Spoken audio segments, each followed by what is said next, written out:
It took me forever to figure out what this bird was. It began years ago with a shadow darting across the ground while I was mowing a pasture with the tractor. I'd catch a glimpse of it from time to time, but just out of the corner of my eye. By the time I looked up, it was gone. Usually it vanished as quickly as it appeared, either behind some trees or in the skyline where I couldn't see it. It took me days to finally see more than just the fleeting shadow, because I could not see the bird flying overhead, but learning about this bird has been an incredible experience. When I first saw one, it was flying overhead in slow, lazy circles, soaring in the air, almost like a buzzard. And occasionally I'd see two of them. I never got a close enough look to see the color of the birds, but I just noticed that they were smaller than buzzards. And then one summer day a couple years ago, as I mowed, I saw one diving to the ground behind the tractor. For years after that, I assumed they were hawks catching mice. I never saw them come up with a mouse, but I just assumed that they missed. After all, we have a lot of hawks that call Mississippi home. Back when we raised chickens, I became very familiar with red-tailed hawks who often killed the chickens in the winter. Red-tailed hawks are often seen on power poles along roadsides, and we have a decent number of them who live here year-round. Plus, during the winter, we have a lot of them that migrate to our area. And every now and then, I'll even see one with a snake in its talons as it flies through the treetops. But they looked too small to be the red-tailed hawks. Now, we do have Cooper's hawks living year-round here, but they seem to prefer forests. For a while, I wondered if they were northern harriers, because northern harriers will hunt over fields. And then I wondered if they were sharp-shinned hawks. But the time of the year was wrong for both northern harriers and sharp-shinned hawks. Usually, sharp-shinned hawks and northern harriers breed far north of my area in Mississippi, and they only overwinter here. I was seeing these birds in the summer. Now, broad-winged hawks live in our area during the summer, arriving in April to raise their young, and their body size is about right, but they usually leave in early September, and I'd often see these mystery birds during later in the year and into October. To complicate things further, few hawks are social animals, yet I was seeing 3, 4, and sometimes more of these birds at a time. I assumed they might be adults teaching the young to hunt. That would explain why I rarely saw them catching mice fleeing from the freshly mown pasture. Perhaps the young birds were just practicing and the adults were teaching them. But then over the years, their numbers grew. I started seeing 4 and 5, then 10, and this summer I saw over 20 of them at a time while I was mowing. There was no way this could be a pair of hawks with just their offspring learning to hunt. Was this some type of hawk that I'd never heard of before? Then one of them flew low to the ground, directly overhead while I was mowing with a zero-turn lawnmower, and for the first time I caught a glimpse of its white head and grayish body. The coloration reminded me of a large pigeon, but I couldn't imagine pigeons flying like this, soaring and then diving, darting around. Pigeons have always struck me as lazy. Certainly we didn't have pigeons learning to hunt mice. Not knowing really bothered me, so this summer I finally decided to dig deeper. I got out of the tractor while mowing and watched where they flew overhead when they disappeared. They would often go to the top of a tree branch and rest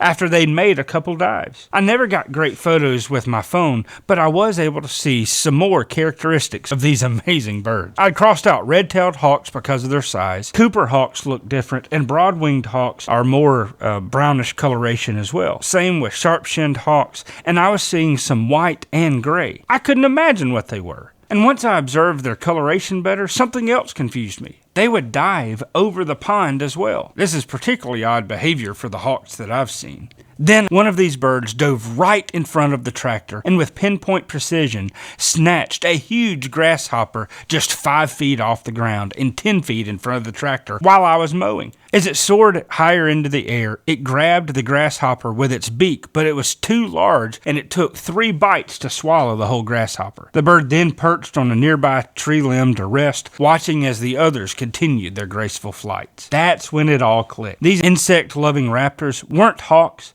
They were Mississippi kites. These weren't missed dives for rodents or mice. They were catching insects like grasshoppers. Oftentimes prey that was so small you'd miss it unless you knew exactly what to look for. And everything made sense. Their numbers, these social birds are amazing, flying oftentimes in groups of 15 to 20. Their behavior, their graceful, almost effortless flight, and Mississippi kites are a sign of a healthy ecosystem, reflecting a robust population of insects. Their presence here on the farm is more than just a mystery solved. It's a sign that we're doing something right, regenerating the ecosystems on our farm, not only in the soil, but also above the ground, creating ecosystems for reptiles and amphibians, and of course, insects as well. I can't wait to see how many more of these birds we see.